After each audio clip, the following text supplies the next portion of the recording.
Canal de la Costa está presentando Claro y Pelao. Política, cultura, deporte, todo en Claro y Pelao. ¿Qué tal, amigos? Tengan todos ustedes muy buenas noches. Bienvenidos a Claro y Pelao. Hoy estamos hablando nuevamente del tema político. Este 9 de marzo se van a tomar decisiones muy importantes en el país y precisamente los renglones de Senado y Cámara tienen protagonistas importantes que hemos venido presentando acá en esta dinámica democrática en el Canal de la Costa. Aquí, el que se sienta en el Canal de la Costa está hablando claro y pelado.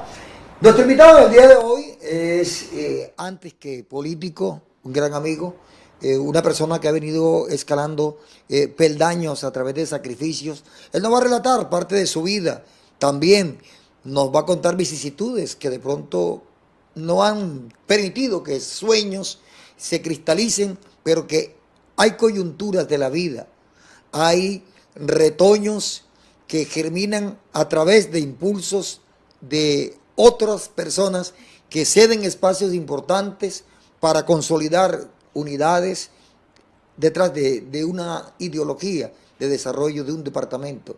En el caso del departamento de La Guajira. Vamos a entender más adelante en las propias palabras de nuestro invitado a todo este preámbulo que estoy haciendo antes de iniciar Claro y Pelado con Jorge Luis Mejía Herrera. Es el 103 de AICO a la Cámara de Representantes. Jorge, bienvenido al Canal de la Costa. Hoy vamos a hablar de usted y yo, claro y pelado. Muchas gracias, Mario Alfonso. Gracias a toda la audiencia que nos está viendo y escuchando a través de este canal. Y bueno, aquí estoy presto para que hablemos claro y pelado. Bueno, ha sido difícil, de verdad, porque usted en esta dinámica de esta campaña se ha estado movilizando por todo el departamento. Y bueno, finalmente hemos concertado esta cita. Usted viene en estos momentos de el municipio fronterizo de Maicao. También nos trae unas noticias importantes para nuestros televidentes el día de mañana y para analizar también ese contexto que se va a presentar el día de mañana en la ciudad fronteriza. ¿Quién es Jorge Luis Mejía Herrera? ¿Dónde nació? ¿Dónde fueron sus estudios? Hablemos un poco de usted. Bueno, Jorge Luis Mejía Herrera es un hombre que nació en Camarones, municipio de Riohacha, en un hogar humilde, llevado esencialmente de muchos principios y de muchos valores, dedicado a estudiar en mucha parte con el apoyo de la familia y con gran esfuerzo propio. Somos 8 hermanos, de los cuales solo 2 no alcanzaron lograr ser profesionales. El resto, cada uno de nosotros le ha prestado y le está prestando un gran servicio a nuestra sociedad rihuachera y guajira. Y aquí estamos, dispuestos a seguir luchando para de pronto constituirnos en ejemplo de superación para todas las venideras generaciones. Cuando usted habla de superación, nos remite a los orígenes de su pueblo. Un pueblo humilde, un pueblo donde las necesidades básicas insatisfechas todavía son latentes. Sí, y esto marca la dinámica de la calidad de vida de las personas que habitan este territorio. Muchas dificultades de pronto para surgir en Camarones. ¿Y cómo fue eso? Sus estudios primarios, posteriormente se radica en la ciudad de Riohacha. ¿Cómo es ese salto? Sí, yo pues me crié en casa de mis abuelos, de Juan Herrera y de Carlina Herrera. Ellos que habían asumido prácticamente la constitución en el hogar después de muerta mi abuela, nos alojaron a mi mamá, a mi papá y a todos nosotros, los hermanos, y allí con ellos vivíamos de la producción ganadera que había en la casa.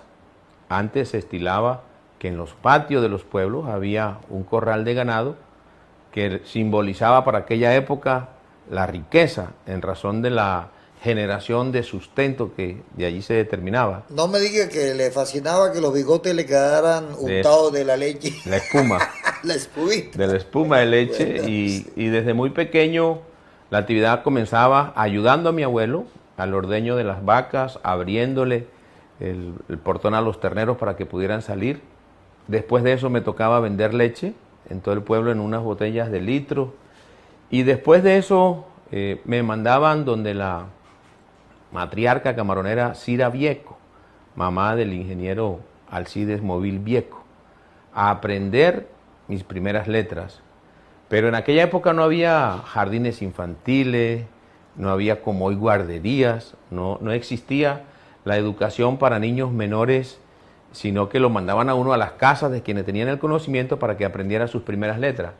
Pues a mí me tocó también pagar de alguna manera ese favor que me hacía la vieja Cira, porque ella hacía unas bolas, unos dulces, con almíbar de azúcar y con anilina, que luego a través de una mezcla las volvía blanca y roja y luego las cortaba, y a mí, en pago de lo que me enseñaban, me tocaba salir a vender esos dulces. Eran unos dulces criollos, blanco y rojo, que se vendían en aquella época. Pero ella también hacía arreglos florales, especialmente para los días del muerto y para ocasiones especiales. Entonces, cuando no era el dulce, me tocaba salir.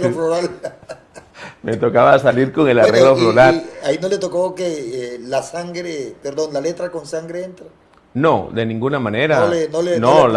Las hijas de Cira, las mayores, la señora Ruth era profesora, la señora Isila también era profesora, Chide era un ingeniero que ya estaba prestando su servicio en el Ministerio de Obras Públicas, de suerte que era una familia muy noble y muy educada, en razón de lo cual pienso, me mandaban allá a aprender mis primeras letras, gratitud eterna por esas letras que me han servido mucho en mi propia superación.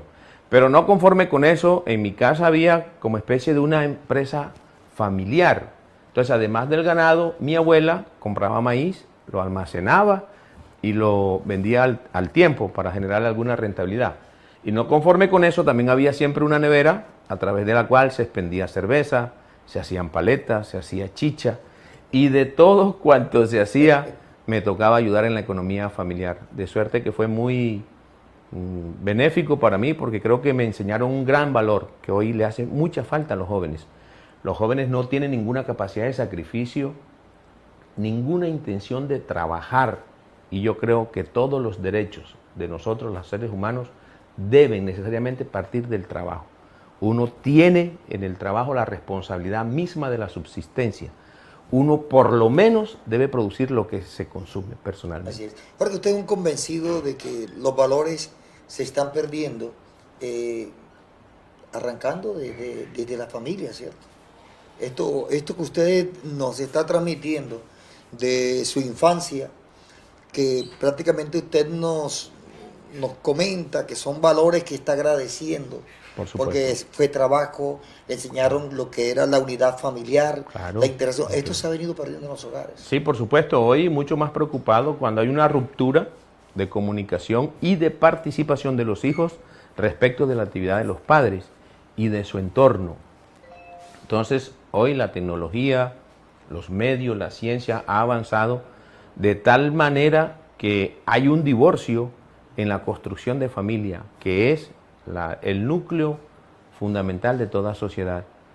No sabemos a dónde irá a terminar la sociedad del universo, porque esto va transformando las culturas, las costumbres, y ver que los jóvenes hoy no tienen ninguna disposición de trabajo, se están suicidando los jóvenes, María Alfonso. En Camarones, en esa época de su infancia, al Camarones de hoy, a lo que estamos viendo en la perspectiva de la juventud, ¿qué cree usted que hay que implementar urgentemente en este corregimiento?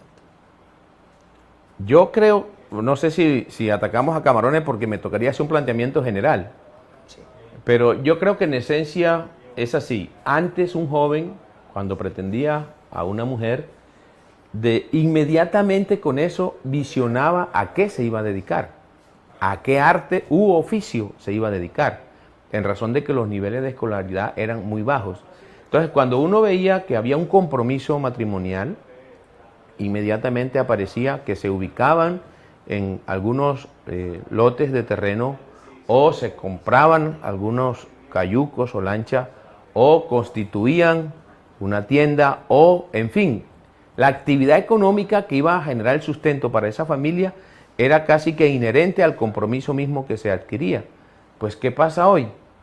Prácticamente no hay ni siquiera compromiso entre jóvenes. Hoy lo que hay es, no tengo nada que ver contigo, tú no tienes nada que ver conmigo, vivamos, pero de papi y mami, chévere, y no hay la intención, primero, de formarse, de hacer el esfuerzo para prepararse con unos altos niveles de competitividad que le permitan trabajar en La Guajira, en la costa, en Colombia o en el mundo. Y segundo, asumir una actitud responsable en el proceso de formación, en el proceso de la aplicación del conocimiento, de la adquisición de experiencias, de la construcción de familia, de la construcción de sociedad y de la participación en procesos como este. Nosotros tenemos que mostrarle a nuestros jóvenes los valores que nos lleven, ojalá, a un buen destino de nuestra sociedad en el futuro. Para terminar el primer capítulo de su origen, doctor Mejía, ¿cuántos profesionales cree usted que más o menos han podido brotar las entrañas de Camarones? Camarones hasta hace muy poco era de los pueblos que más profesionales tenía. Las familias de Camarones antes se preocupaban muchísimo, yo digo que muchísimo, porque nosotros, sus descendientes, nos pudiéramos preparar. Hoy yo miro con mucha preocupación porque se ha venido degradando sobre todo la actitud frente al trabajo. Me parece que lo del trabajo es determinante en una persona.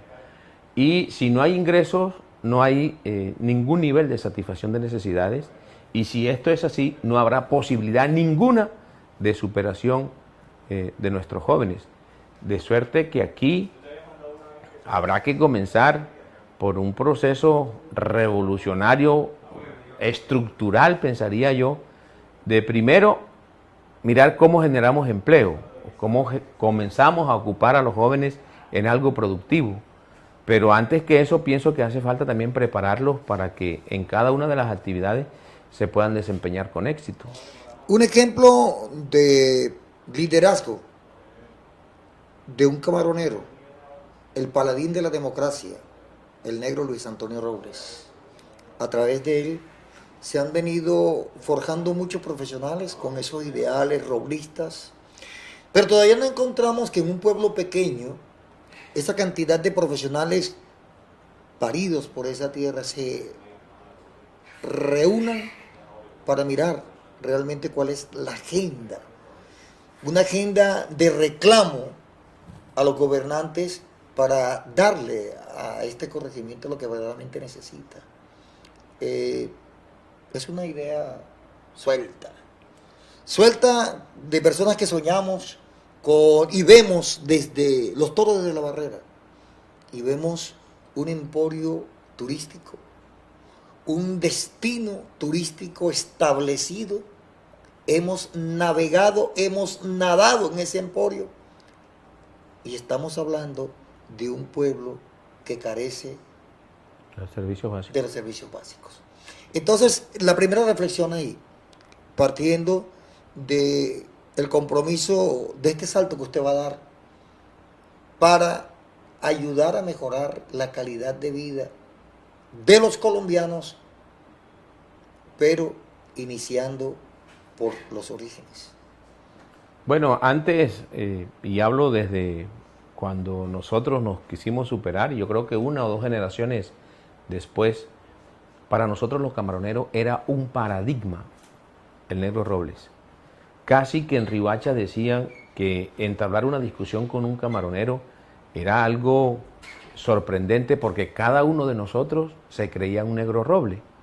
Y eso nos obligaba a prepararnos, a ser muy buenos en el estudio, a ser competitivos y a conocer de todo un poco. Es decir, tratar de ser investigativo, de ocultar la verdad, de buscar la esencia de las cosas. Hoy, tengo que decirlo, miro con tristeza que no hay tal. Es decir, hemos perdido ese norte de buen ejemplo que puede ser el negro Roble para nosotros y de tratar de imitarlo o de tratar de alcanzar la gloria que él alcanzó. Y antes que eso, los jóvenes se pierden en el ocio, en el vicio, quizás desagradablemente, en la falta de oportunidades, y eso no conlleva a la construcción de una sociedad sana y a una buena convivencia, una sana convivencia. Usted me decía, extra micrófono, antes de iniciar nuestro programa, estaba haciendo una semblanza de todas maneras de este tipo de coyunturas de la familia, de la esencia, de los valores y todo esto. Entonces, me surgió como la idea de pronto, doctor Mejía, de que los profesionales de Camarones, liderados por una persona que ha dado un paso importante como usted, yo creo que cuando hay personas que tienen las agallas de tomar decisiones, este paso que usted está dando es tener agallas, porque usted cree, es un convencido de que tiene la capacidad de que va a ser una buena representación en el Congreso. Debe ser apoyado por una comunidad que ven a un hijo del pueblo tratando de escalar posiciones. Creo que en torno a eso habría que cerrar filas, pero desafortunadamente los colores políticos, las divisiones internas, de pronto las ambiciones personales primo más sobre lo colectivo. De todas maneras, usted nos dejó una enseñanza con esa reflexión de pronto de añorar que en su origen los valores se vuelvan a recuperar y un punto de partida importante. ¿Cómo se hace profesional? Jorge Luis Mejía Herrera. Bueno, antes quisiera, María Alfonso, decirte que hay grandes ejemplos en Camarones, no solamente del Negro Roble. Sería injusto de mi parte desconocer a los ascendientes Ariza Barro, a los Pérez, a los Toro, a los Borrego, a los Herrera y a tantísima gente, a los Mejía y a tantísima gente que con solo su trabajo nos dio muchísimos ejemplos. Entonces yo creo que hay grandes hombres en Camarones. Yo creo que en la historia más reciente, en la historia contemporánea, por ejemplo, hablar de Luis Curiel, de Vicente Borrego, de Alcides Chole, de Algemiro Redondo, de tantísima gente que ha salido tan buena y que la constante, desde mi juicio, es el trabajo. Gente que comenzó de pronto cargando bultos en un camión, terminó siendo dueño de camión y luego empresario. Gente que salió a aventurarse y consiguió en su afán de conquista luego posicionarse en sus empresas. Gente que surgió sin tener problemas. Entonces me parece interesante tomar todos esos ejemplos que representan valores para nosotros y seguirlos. Es que los buenos ejemplos hay que copiarlos. Yo tengo una reflexión de añoranza, doctor Mejía, que usted esté en México, 10 años fuera de su tierra, y de pronto le pegó un olor a cachil. Lo que para otros significa una pestilencia. Una pestilencia, usted. No, nostalgia. Bueno, ¿cómo me volví profesional? Resulta que terminé mi primaria en Camarones. Para ese año nos habían dicho se iba a abrir el primer de bachillerato.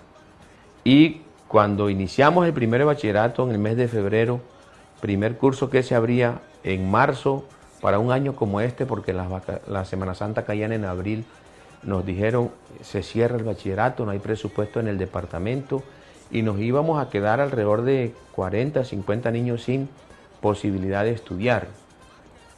Yo solo sé que no comencé sino a llorar, porque si no era en Camarones, ¿dónde? Iba a estudiar en razón de que mis papás no tenían cómo mandarme ni siquiera a Riohacha, y menos a otra parte.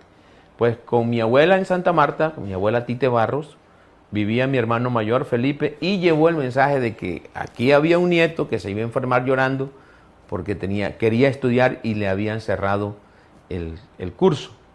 Bueno, pero si quiere estudiar, que se venga. Y en abril de ese año, el año 72 quizás, 1972, me fui para Santa Marta a comenzar mi primer año de bachillerato en el Hugo J. Bermúdez. Frente al cementerio. Al cementerio San Miguel, calle 19, entre carreras 7 y 8.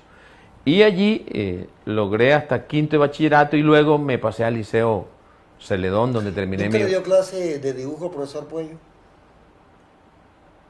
No recuerdo realmente, pero yo estimo que sí, en esa época, dibujo técnico. dibujo, claro, el dibujo técnico y artístico. Era tal vez uno de los profesores que daba clase en todos los colegios, en la industrial, en el Liceo Celedón, el Hugo J. Bermúdez, el Gimnasio Santa Marta, el San Luis Beltrán. Sí, entonces sí, Bueno, con toda seguridad. ese era mi padre. Bueno, me alegra. Y finalmente termino mi bachillerato en el Liceo Celedón en el año 79. Después de eso me vengo a Camarones y duré 1 o 2 años tratando de buscar qué hacer. No encontré nada y finalmente decidí por uno de 2 programas que había en la Universidad de La Guajira, Ingeniería Industrial o Administración de Empresas. Yo me quedé en la Ingeniería Industrial después de haber hecho las gestas en el pueblo para que un grupo numeroso, creo que éramos 24 jóvenes de Camarones, que ese año entramos a la universidad. De los 24 salí yo egresado como ingeniero industrial y después de un tiempo también salió Adalcímenes Suárez. Los demás no alcanzaron a profesionalizarse. Bueno, y ya después la situación era otra, ¿no?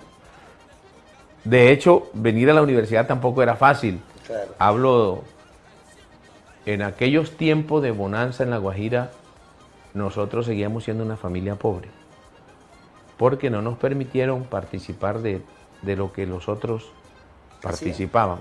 Nosotros nos insinuaron el estudio y a través de esa enseñanza y de esa educación en los valores logramos fue orientarnos por lo que lógica y razonablemente había que hacer y superarnos a través de la educación que creo, gracias a Dios, que hoy hemos servido de ejemplo a la sociedad, en razón de que no hemos tenido bonanzas, pero tampoco problemas, y al contrario hemos tenido una vida constante, llevadera, una sana convivencia, una satisfacción de muchísima necesidad y de servicio a la comunidad y de superación personal, familiar y en todos los aspectos.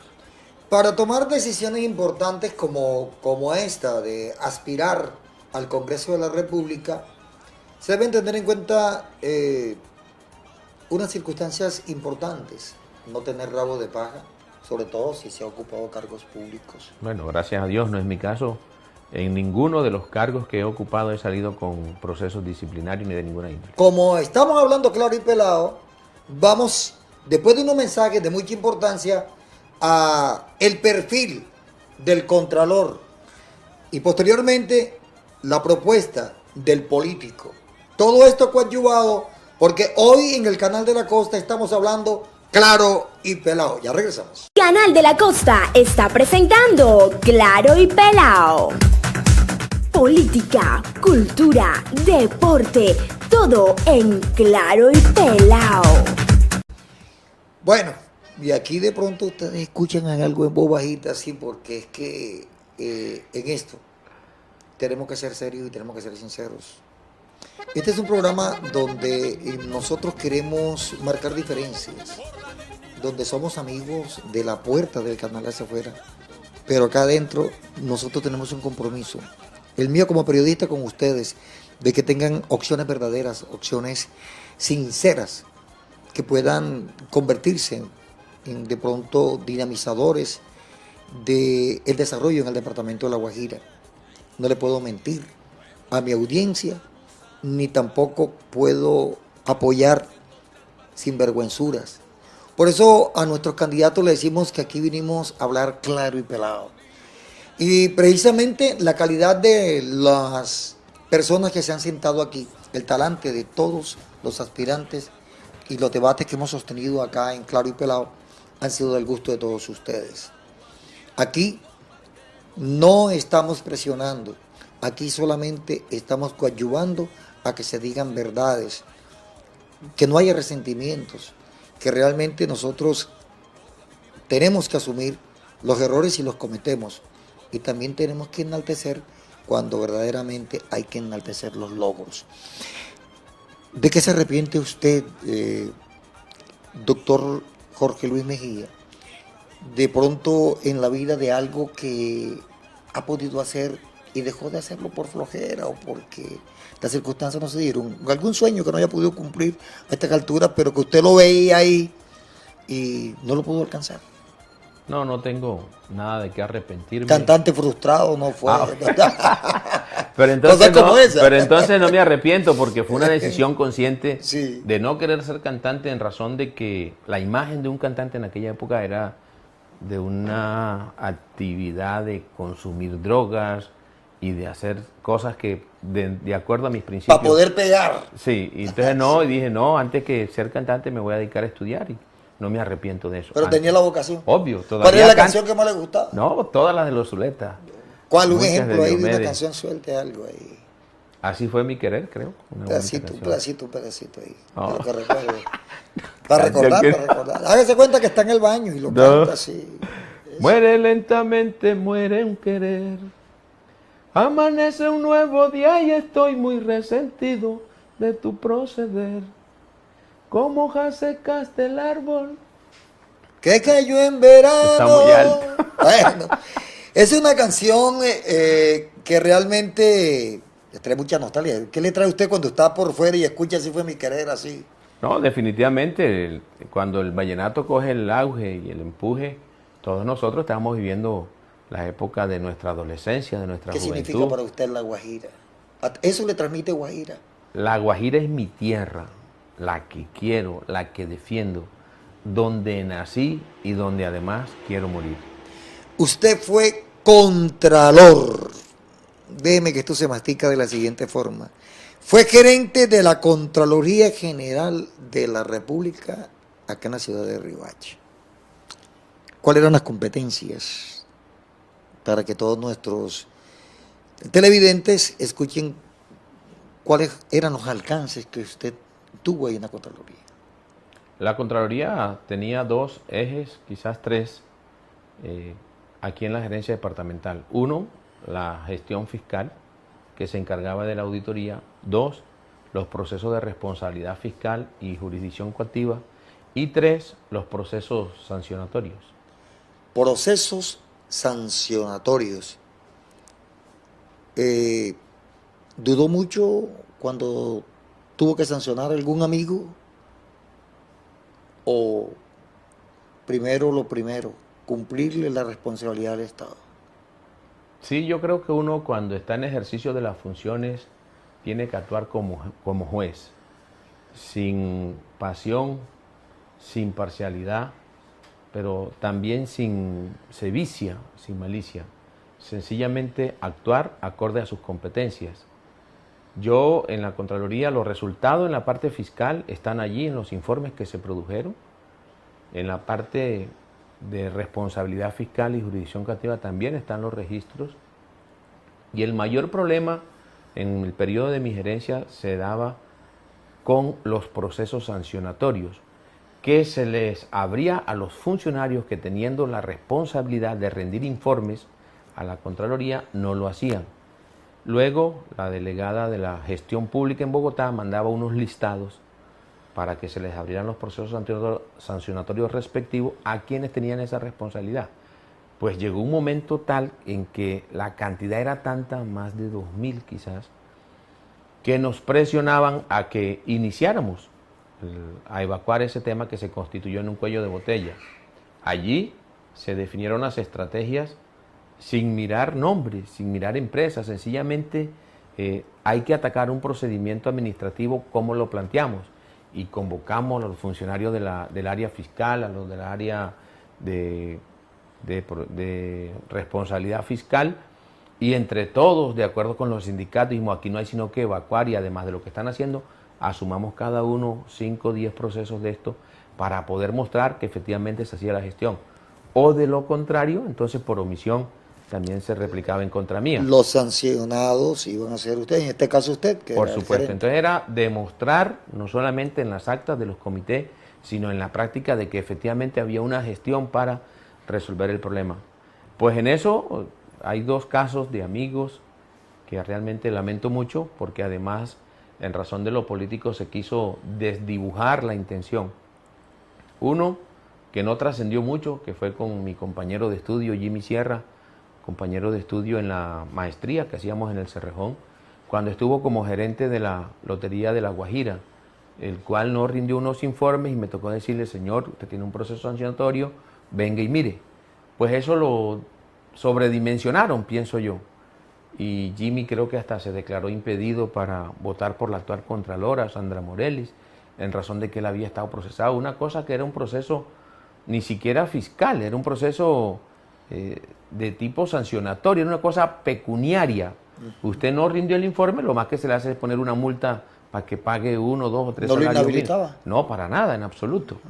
Y el otro, pues tenía que ver, ahí sin idea, solo que cuando me tocó firmar la resolución encuentro que se trataba de quien luego sería mi sucesor en la Contraloría, del doctor Javier Gámez Hinojosa, cuando estuvo como gerente de la CIPSalud, que es... Correcto. CIPSalud es... Salud es una... Centro Integral de Salud. ¿Cómo? Centro Integral de Salud. De Salud. Entonces, y yo no, que CIPSalud, y cuando voy a firmar, encuentro que es Javier Gami, quien además es mi colega, con quien trabajé junto en el Fondo de Promoción Empresarial y compartimos cátedra en la Universidad de La Guajira. Entonces, pues así, con el dolor, con el pesar del amigo, pero que la ley es la ley, me tocó Que en su firmar. momento, después de ser el Contralor, entendería sus razones. Yo le dije eso, le dije, le rogué a Dios que fueras tú el gerente de la Contraloría para que seas tú mismo quien se dé cuenta que aquí no hubo ninguna intención distinta a la de... Porque a él le tocó luego. Claro. Y le tocó sancionar a Jorge Pérez, y le tocó sancionar a sus jefes. A y los así, amigos. A los amigos. Entonces es una cosa que uno no puede omitir para de pronto colaborarle o ayudar a alguien, porque luego entonces se le revierte a uno la... En la vida, conscientemente, ¿cuál ha sido usted? Bueno, usted ha estado en la Contraloría, siempre se ha mantenido como en la línea, correcta de vivir bien para no tener que lamentar más adelante. Tiene su sistema de prevención, pero nunca ha desacatado algo en la vida que le haya traído, pues... No, yo si hay algo de lo que me precio hoy es de ejercer una ciudadanía correcta. Yo creo que de eso hay que hablar, de la ciudadanía, Mario Alfonso, donde se consagran los deberes y los derechos de nosotros como personas. Ejercer la ciudadanía. La ciudadanía es algo maravilloso.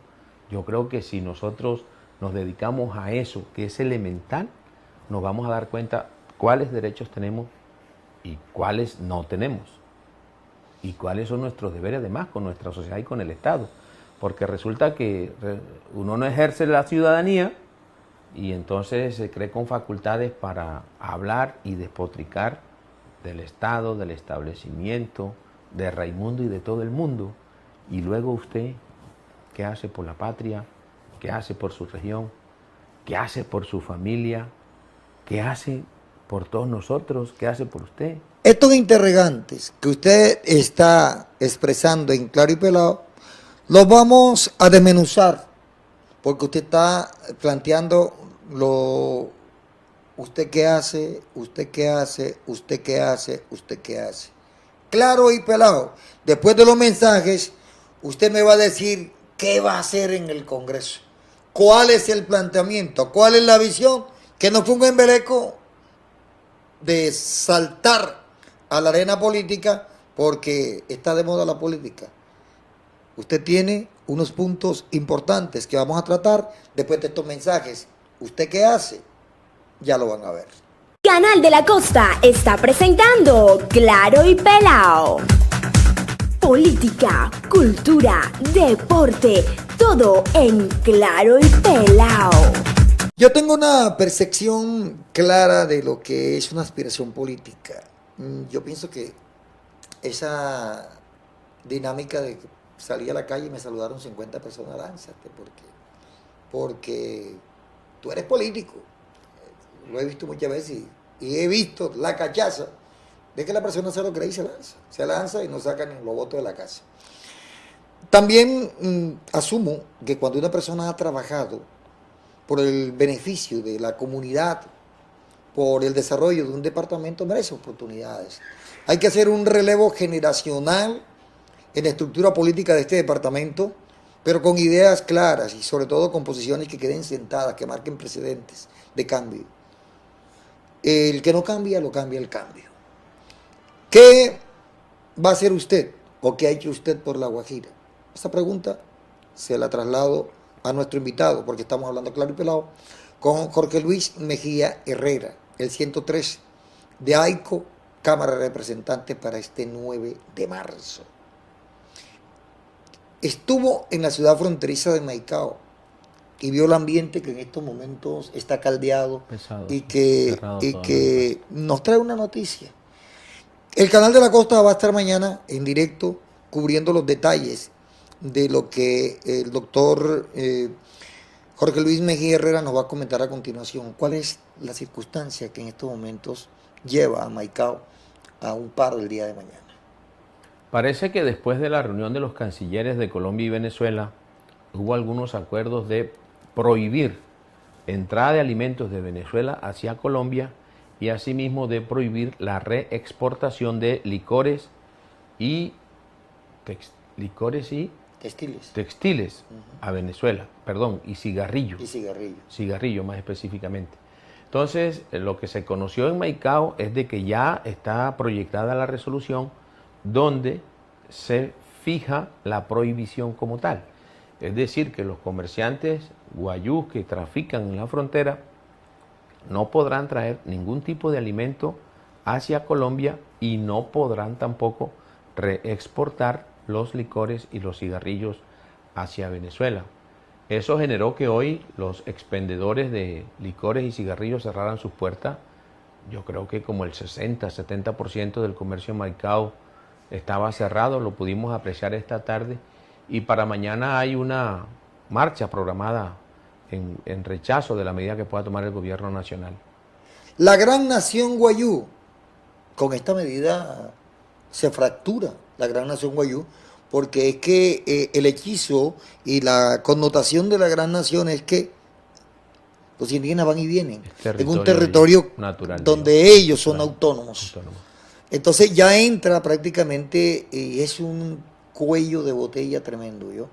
Porque lo que se ve en la ciudad de que usted estuvo hoy, ve la asfixia económica que hay en esta ciudad fronteriza, próspera hace muchos años y que hoy prácticamente es un pálido reflejo de la mal llamada economía de una ciudad fronteriza, a diferencia de las otras. Creo que el coletazo de Venezuela influye, pero de igual forma nosotros estamos hablando de una visión de comercio internacional, una visión de cambiar un modelo económico en nuestras fronteras a través de mesas de concertación donde los actores ponen las cartas sobre la mesa. ¿Y cuál sería la propuesta en este caso, hablando de ese renglón del comercio internacional? Maicao es un municipio con una amplia tradición comercial, es una frontera viva con el vecino país de Venezuela y genera también una relación con el exterior a través de los puertos que entran por las mercancías entran por Puerto Nuevo y a través de lo que se conoce como zona especial aduanera llegan hasta Maicao. Yo estoy planteando, y hoy lo planteé ante un grupo de profesionales, que la situación de Maicao no se podía pensar con situaciones puntuales de coyunturas del momento. Por ejemplo, la situación de Maicao, a mi juicio, debe trascender la resolución que tiene proyectada la DIAN y pensar en un Maicao competitivo y competente para que podamos formalizar y reglamentar el comercio con Venezuela, pero que también podamos mejorar las condiciones portuarias para que a través de ellas puedan llegar barcos de mayor calado y poder ingresar por allí cualquier cantidad de mercancías con estructura de puerto que nos permitan que se puedan implementar grúas, bandas transportadoras, muelles de cargues y de descargue, y esencialmente generar las condiciones de dignidad para todos los que trabajan en puerto, revisar el régimen aduanero especial de Maicao y mirar la posibilidad también de generar nuevas zonas francas que en La Guajira no existen. La zona especial aduanera es municipios de Manaure, Uribia y Maicao, pero una zona franca como tal no la tenemos en el departamento. Yo creo que estas son situaciones que hay que pensar y analizar de frente a la globalización de la economía, porque si seguimos actuando al margen de la legislación nacional, al margen del desarrollo de comercio internacional, cada vez vamos a vivir más y más profundamente las crisis. Cuando usted habla del comercio internacional, esto ya lo enmarcó dentro de los alcances del Tratado de Libre Comercio que tiene nuestro país con los Estados Unidos. Nosotros somos la cabeza de América. Yo decía hoy, por ejemplo, Mario Alfonso, ¿cuánta plata le invierten a la zona franca, al canal de navegación del río Magdalena, solo en el dragado, para que los barcos puedan accesar a la zona franca de Barranquilla? Allí las condiciones son naturales, solo que el aspecto cultural pone una barrera entre nuestros guayú, que tienen un derecho ancestral sobre esas tierras y sobre esos predios, que no permiten que se pueda aplicar allí sociedades de inversionistas que mejoren las capacidades del puerto como tal y que a través de ello también puedan derivar sus dividendos o sus utilidades. Pero es una cosa muy dura de pensar. Habrá que buscar la manera, no de desconocerlo, que no me vayan a interpretar mal, porque por el contrario, el derecho ancestral, el derecho natural, el derecho consuetudinario, la posesión de las tierras, los resguardos, es de los indígenas y nosotros estamos prestos a ser solidarios y a respaldar a los indígenas. Pero yo creo que hay que buscarse una fórmula ingeniosa que nos permita articular el derecho que les asiste a nuestros hermanos guayú en esas tierras con las nuevas estructuras empresariales que permiten el desarrollo de un puerto moderno, con grandes capacidades de calado, con grandes capacidades de carga y de descarga, y que por supuesto permitan un mayor flujo de importación y de exportación de mercancías. Yo creo que a través de eso se podía generar también otros proyectos. Habrá que demandar entonces hoteles, sitios de recreación, acueducto, alcantarillado, vía, porque son proyectos que por su naturaleza jalan el desarrollo, generan empleo, permiten que haya un intercambio de mercancías, de bienes y de servicios, y yo creo que eso es lo que realmente necesitamos en Maicao. Maicao tiene una tradición comercial de muchos años que no la podemos desaprovechar. Entonces, ¿cómo volvemos a Maicao competitiva dentro de una política de globalización de la economía? Interesante la propuesta, pero usted también tenía una preocupación que me la transmitía este micrófono con el tema de las necesidades básicas insatisfechas del pueblo de La Guajira y del país, porque es que estamos hablando no solamente del territorio el nuestro, el departamento, sino también las mismas necesidades que tienen muchos departamentos del país. Entonces, al tenor de esto, hablamos de vías, hablamos de educación, hablamos de salud. ¿Cuál es el pensamiento de pronto usted llegar a la Cámara de Representantes en torno a estas líneas, a estos renglones que son debilidades en nuestro departamento? Bueno, esta mañana leía en la prensa que bajamos a un dígito también el desempleo en La Guajira, cosa que me alegra. Pero yo he pensado que la gestión mía como parlamentario se tiene que centrar en dos ejes temáticos. El primero, en lo que es de competencia de un parlamentario, que tiene que ver con el estudio, análisis y aprobación de todas las iniciativas de ley que se presenten en la corporación que tengan que ver con el beneficio social. Por ejemplo, hay una reforma a la salud en camino, pues hay que analizarla y aprobarla para mejorar la salud del pueblo colombiano. Pero igual hay que analizar el problema de la educación, el problema de la recreación, cultura y deporte, el problema de vivienda de los colombianos, que es una cosa astronómica, el problema de las vías de comunicación, el problema de saneamiento básico, acueducto, alcantarillado y aseo, entre otros aspectos. Y esencialmente el problema del desempleo. Y allí luego yo me paso para otra parte que sería más bien afín con mi perfil profesional, que tiene que ver con la empresa privada. Si no se genera la construcción de las unidades industriales y comerciales que nos permitan demandar mano de obra calificada y no calificada, no es posible que nos desarrollemos. La Guajira tiene grandes potencialidades, 350 kilómetros de playa, una riqueza ictiológica envidiable por todos los países del mundo. Aquí vemos a los barcos japoneses que vienen a pescar desde allá, aquí nuestras riquezas.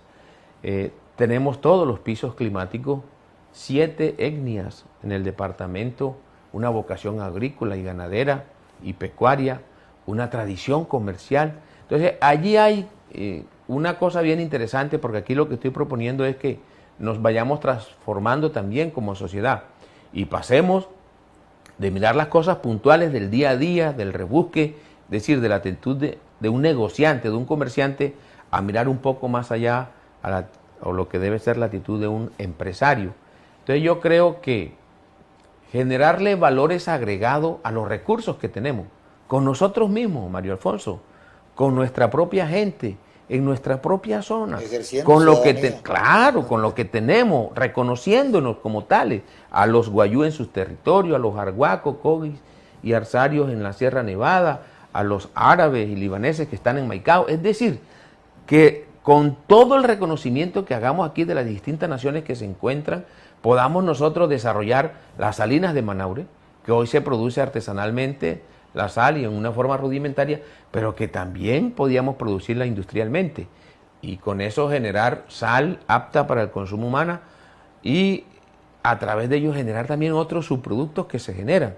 Podíamos generarle valores agregados al gas, podíamos transformar el carbón. Tenemos que prepararnos para transformar toda la producción agrícola que ha de desarrollarse con el distrito de riego de la represa de Ranchería en los municipios de San Juan, Distracción y Fonseca. 18.000 hectáreas de tierra aptas para la producción agropecuaria tienen necesariamente que demandar nuevas construcciones donde se pueda manejar o manipular y conservar los alimentos, por lo menos, cosa de que se cumplan con los estándares internacionales y con eso podamos exportar al exterior nuestra mercancía. Y en ese orden, pensar en el turismo, en el eco y etnoturismo. Antes de saltar el tema del eco y etnoturismo, usted tocó un tema importante con lo del ecosistema más importante que hay en la región Caribe, que es la Sierra Nevada de Santa Marta, y que precisamente nos une territorialmente con los otros dos departamentos del Cesar y el Magdalena. ¿Cree usted que dentro de esta proyección vamos a encontrar las mismas necesidades en los otros departamentos y terminamos haciendo una alianza como en otros años fue el Magdalena Grande? La estructura político-administrativa del país ya no permite pensar en el Magdalena Grande. No, la idea de volver a la región, hermandad, la región bueno, como tal. La hermandad de los pueblos guajiros, somos independientes, con los del Magdalena y los del Cesar existe en razón de nuestras relaciones, de la familiaridad. Las familias guajiras tienen muchísima relación con las del Cesar y el Magdalena. Pero creo que o interpreté de que era sobre las regiones de planificación que tú hablas. No, era que a través de pronto de hacer fuerza, ya lo de región Caribe, con el zarpazo de las regalías, prácticamente cuando hay plata de por medio se olvida el tema de la asociatividad. Cada quien tira su zarpazo y el tema región Caribe es una utopía en estos momentos. Pero sí tenemos unos nexos que usted manifestó, que nos han servido a través del tiempo con Magdalena y con el Cesar, pero tenemos un punto importante, el ecosistema de la Sierra Nevada de Santa Marta, también como despensa agrícola, pero tenemos dos territorios con mar, Magdalena, tal, y en esa vertiente, oscilando estaría el departamento del Cesar. Usted está previendo, está planificando que se habiliten puertos. Obvio. Pero, ¿qué vamos a sacar por ahí? Lo del Magdalena, cuando no haya la posibilidad de sacarlo por allá, pues habilitamos acá, o viceversa, esa comunicación, ese diálogo comercial entre los propios. También tenemos entonces el aliado importante productor, que sería el Cesar, para Guajira y para Magdalena. O sea, era como analizar una agenda de competitividad entre tres departamentos. A mí me parece interesante el planteamiento que haces, porque cada uno de los departamentos aportaría lo que tiene. Si nosotros tenemos una gran oportunidad de construir puertos multipropósitos que permitan que lleguen barcos de grande escalado, de última tecnología, y a través de ello traer mercancía, pero también poder sacar no solamente lo del Cesar y del Magdalena, es que los puertos son ventanas al mundo. Claro. Toda la mercancía de Colombia podría bien irse por un puerto en La Guajira si es que están las condiciones tecnológicas dadas. Entonces, allí hay una gran oportunidad de desarrollo y estos puertos jalonan otra serie de servicios y de productos. De suerte que yo sí creo que además de eso, podríamos pensar en cómo hacer grandes cosas sin perder nuestra propia identidad. Porque lo que me parece interesante es que si a través de las rancherías Guayú se pueden generar un servicio turístico, pues lo hagamos. Si a nivel de la Sierra Nevada de Santa Marta lo podemos hacer igual. Entonces yo creo que La Guajira es una tierra promisoria, es mucho lo que tenemos por descubrir, mucho lo que tenemos que hacer, solo que hasta hoy la deuda que el Estado ha tenido con el departamento no ha sido reconocida y seguimos nosotros sumergidos en todo este nivel de necesidades básicas insatisfechas. Amén de que no es óbice para el emprendimiento de estos proyectos industriales que existan necesidades básicas insatisfechas. Hoy los planificadores piensan que esa teoría está revaluada. Son los proyectos mismos, per se, de acuerdo a la productividad que generan, los que demandan los bienes y servicios que se requieren. Un ejemplo claro lo tenemos aquí en el Cerrejón, que necesitaba unas habitaciones o unas sedes habitacionales, pues las construyeron. Necesitaban agua potable, la tienen. Necesitaban alcantarillado, lo construyeron. ¿Hicieron el hotel? Necesitaban vía, ok. ¿Hicieron entonces, el hotel? Vale, el ejemplo como anillo al dedo, ¿verdad? Entonces, cada proyecto de esto, que sería megaproyecto, demandaría otros proyectos colaterales. Entonces, no importa que en Puerto Nuevo, por ejemplo, déjenme poner un ejemplo, no haya ningún tipo de servicio. El solo hecho de que se plantee la posibilidad de construir un puerto multipropósito impone de que hay que construir hoteles, restaurantes, infraestructura de servicios, etcétera, etcétera, vías, y eso generaría desarrollo. Entonces, igual pasaría en Manaure si montamos una planta para industrializar la sal, la producción de la sal. Va a demandar de otros bienes y de otros servicios. De eso es lo que se trata, de cómo encadenar o cómo generar valor a todo el recurso que tenemos, sin que tengamos que arrasarnos entre nosotros mismos, sino partiendo de una política de inclusión, preparando de pronto a los guayús para que puedan administrar una sociedad portuaria, preparándolos en las tecnologías que se han de aplicar. En fin, es como ponernos hoy frente a lo que ha de ser el futuro, porque si no, nunca habrá futuro, sino pasado. Si no, nos quedamos sometidos al olvido, porque es lo que ocurre cuando realmente no hay la capacidad de generar desarrollo. Vamos a un mensaje de mucha importancia para rematar con nuestro invitado en el día de hoy, para que nos aterrice cómo tiene que ser usted para depositar la confianza a través del tarjetón. Y también para hablarle claro y pelado, porque en medio de esta rectitud que nos ha planteado, se va a encontrar con el tarro de mermelada y los dueños de la misma. Ese tema lo vamos a hablar en contados instantes para culminar claro y pelado con el doctor Jorge Luis Mejía Herrera, el 103 de AICO, para este 9 de marzo. Canal de la Costa está presentando Claro y Pelao. Política, cultura, deporte, todo en Claro y Pelao. Bueno, ahí teníamos entonces apuntes importantes para reflexionar este 9 de marzo. El tema de la paz en el contexto de pronto de un hombre pacífico. La visión de lo que en estos momentos está en juego con la reelección del presidente. El tema de reelección presidencial. La mesa de La Habana. Y, ¿por qué no?, los trabajos que se están realizando por las diferentes candidaturas para trabajar articuladamente la propuesta de llegar al Congreso. ¿Cómo se ubica usted en estos momentos en el plano de que la elección fuera hoy? con relación a las otras planchas. El tema de la paz, y rematamos con el tema de cómo se ubica usted en estos momentos a conciencia, claro y pelado con el trabajo que ha venido realizando, porque estoy seguro que usted en estos momentos respira optimismo, está consciente de que han venido realizando un trabajo de mucho esfuerzo y que tiene que dar sus resultados este 9 de marzo. El tema de la paz, para redondear ya en lo que resta de claro y pelado en el día de hoy. Me ha tocado comentar muchas veces que el método que ha aplicado el presidente Santos intentando conquistar la paz es el método que hoy se aplica como modelo para la resolución de conflictos en todo el mundo entero.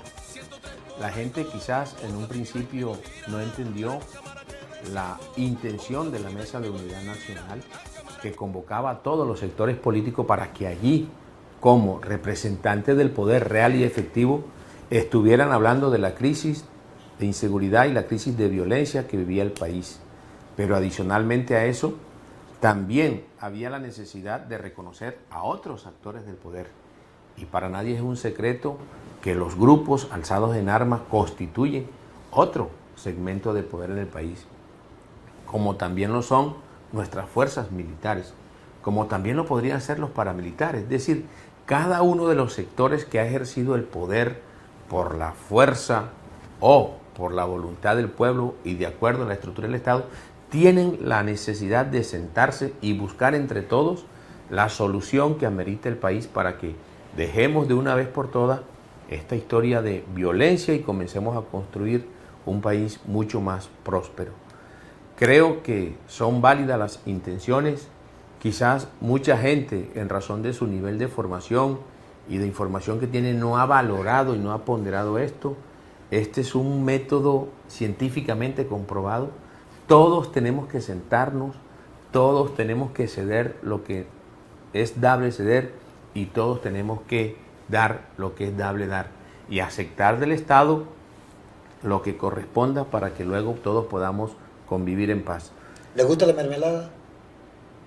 Yo no soy un hombre que ambiciona riquezas y en mi proceso de formación le escuché a un profesor de la Universidad de Cartagena, el profesor Surdiz, decir que el concepto de riqueza hoy estaba revaluado. Riqueza no es acumular la cantidad de dinero ni de lingotes de oro para vivir en problemado. Riqueza es tener la capacidad de generación de bienestar personal, familiar. Entonces, en mi caso, deseo seguir construyendo mi proyecto de vida, educar a mis hijos, ser un hombre prestante para mi sociedad y poder lograr algunos niveles de trascendencia si Dios me lo permite y el pueblo me apoya. O sea, ¿usted Sí, tiene sus riquezas?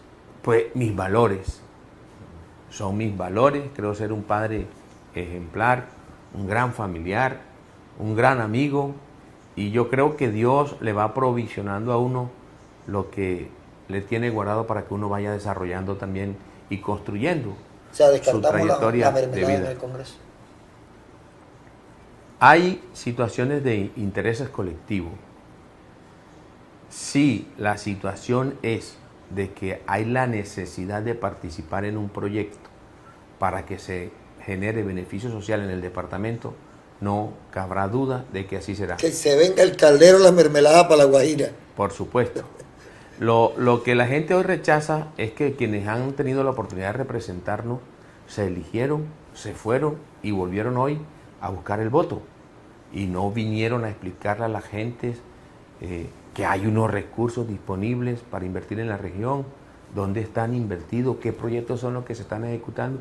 Entonces yo creo que hay una ruptura en la comunicación de la gestión parlamentaria con la ciudadanía del departamento, con la opinión pública en el departamento, porque si a cada parlamentario le asignan unos cupos indicativos, en razón de que, por ejemplo, el parlamentario de La Guajira tiene que abstenerse de recibir una cuota de inversión que no es personal, sino que puede orientarla para construcción de vías, para mejoramiento de las calles, para acueducto o alcantarillado, para tantas cosas, porque aquí en La Guajira hay tantas necesidades. Entonces, para mejoramiento de la infraestructura educativa, entre otros. Entonces, es cuestión de orientar los recursos a donde realmente se necesitan. Lo que no es dable es que siendo parlamentario por La Guajira, los recursos los vayan a invertir al Magdalena, al Atlántico, Jalonen para otro lado. exacto, en detrimento de... Bueno, nuestro doctor Jorge Luis Mejía Herrera, claro y pelado, ¿cómo ve usted en estos momentos este trabajo que ha venido realizando en esta lista con el doctor Antenor Durán Carrillo y con el doctor José Octaviano Liñán? Cada quien trabajando lo suyo, expresando sus ideas, pero jalando una misma causa. ¿Cómo ve con relación a los otros aspirantes? Yo creo que la lista mejor conformada hoy es la lista de AICO. Está integrada por 3 personas, cada una con sus propias características. Antenor Durán es conocido por todos nosotros. José Octaviano Liñán también tiene su propia personalidad, su propia convicción de la política. Y yo, pues también he podido demostrarle a mi comunidad mis propias condiciones, mis propias características. De suerte que esa variedad entre nosotros 3 hace que sea una lista atractiva, interesante, que hoy ha recogido la intención electoral de todo el pueblo guajiro. Creo que los 3 estamos remando en el mismo sentido. Aquí no hay división de esfuerzo. Aquí todos vamos para donde vamos a llegar. Esta es una propuesta política que apunta a que debemos refrendar el mandato que se le otorgó a nuestros gobernantes, a recuperar la institucionalidad del departamento de La Guajira, a defender nuestras instituciones, a defender nuestra dignidad como Guajira y a demostrar que con el pueblo podemos no solamente sacar una credencial, sino que podemos sacar las 2 credenciales de Cámara de Representantes en el departamento de La Guajira. Las condiciones están dadas, los números así nos los permiten, transparentemente. Aquí no hay cómo llamarse a engaño. Los mecanismos electorales permiten que si la proporciones es de 2-1, un tantico más, las 2 curules se quedarán en AICO. Frente a la división de nuestros contrarios y la unidad dentro de la diversidad del bloque que representamos, creo que el 10 de marzo o el 9 por la noche estaremos dándole la victoria al pueblo guajiro. Bueno, para que los 1.500 votos que nos están viendo y que van a analizar la propuesta a través de este diálogo que hemos sostenido en el canal de la Costa, vamos a la pedagogía.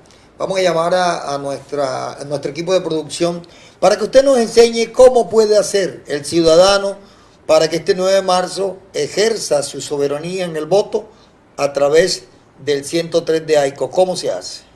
Este es el tarjetón para Cámara de Representantes. Está dividida en 2 secciones. La primera, que corresponde a la circunscripción departamental en La Guajira. Y la segunda, que corresponde a la circunscripción nacional para las negritudes. En mi caso, estoy participando por la circunscripción departamental de La Guajira. Soy AICO 103. Para fortuna, estamos ubicados en el primer logotipo, AICO, marcando el número 103. Esa es la pedagogía para que ustedes puedan depositar la confianza en esta persona que hoy ha plasmado desde su origen, desde su labor profesional en el ejercicio de el respeto por los derechos y los valores a través de la Contraloría General de la República y también con las ideas de las competencias parlamentarias y de la inversión del capital que debe llegar a generar el desarrollo del departamento de La Guajira. Doctor Jorge Luis Mejía Herrera, muchas gracias por estar con nosotros en Claro y Pelado. ¿Tiene algo más que agregarle a nuestros televidentes? Pedirle a todos los guajiros que voten a conciencia, que piensen su voto, que hay nuevas opciones para que podamos llevar a la Cámara de Representantes y que comencemos ya a generar el cambio que todo el pueblo espera. A todos ustedes, mil gracias por habernos acompañado, por habernos permitido llegar a sus hogares con esta propuesta de AICO 103, con Jorge Luis Mejía Herrera a la Cámara de Representantes. Para próximos programas estaremos ya entrando en la dinámica de ir dándole los datos importantes, porque estaremos cubriendo en vivo y en directo este 9 de marzo desde el sitio donde se originan las noticias, desde las mesas, donde los guajiros tienen muchas expectativas por saber de cuáles serán los representantes elegidos democráticamente. Mario Alfonso Puello y el Canal de la Costa les agradece a ustedes. Nos vemos en la próxima oportunidad. Mil gracias. Canal de la Costa está presentando Claro y Pelao. Política, cultura, deporte, todo en Claro y Pelao.